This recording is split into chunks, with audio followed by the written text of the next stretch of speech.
Admonishment. One of the guiding principles of monastic life laid down in the Vinaya is that every monk and nun should make themselves open to admonishment from all other members of their community. But mutual admonishment is not an easy ideal to live up to. In Thailand, the cultural emphasis on preserving social harmony through non-confrontation makes it particularly difficult. Nevertheless, Luang Por would often speak on this topic. One year during the Rains Retreat period, Luang Por instructed the Mechi community on this principle in detail.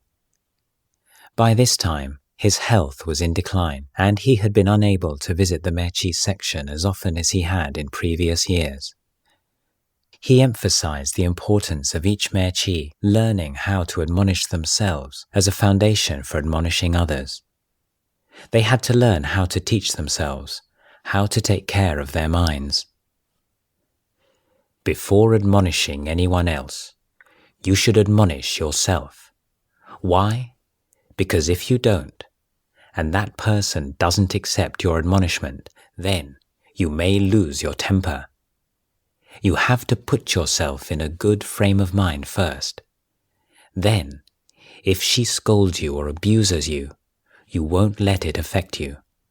You know you've done the right thing. If it's necessary to admonish someone, and they take it well, then that's good. But if they don't, then that's their affair, not yours. If the person you admonished criticizes you, then listen to what they have to say. If she says, "You're just jealous of me," ask yourself whether it's true. Investigate it. If it's not, then she's got it wrong, and that's her responsibility. Your practice is to let go, to learn to see everything in terms of Dhamma.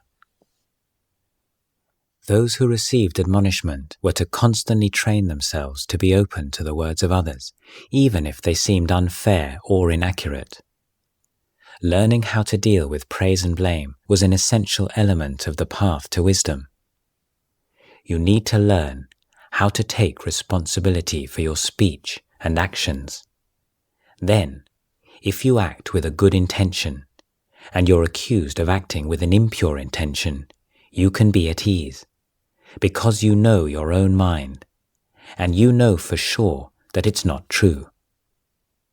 The Buddha taught us to have mindfulness at all times. When you're going to say something, do you have a good intention? What's the purpose of your words? You have to be aware of your actions. Then, when someone says you spoke improperly, you don't get upset because you considered well before speaking those words. You know your intention was good, and the person who says you did wrong is mistaken. You are at ease. Are you as good as they say?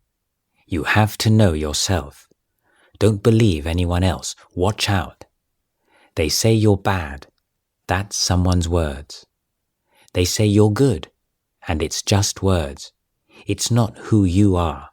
Only you know that. We come here to let go. If someone gives you an admonishment, then receive it with a sadhu, glad that you're getting it for free. Whether you're in the right or the wrong, listen. It's through listening that wisdom can arise.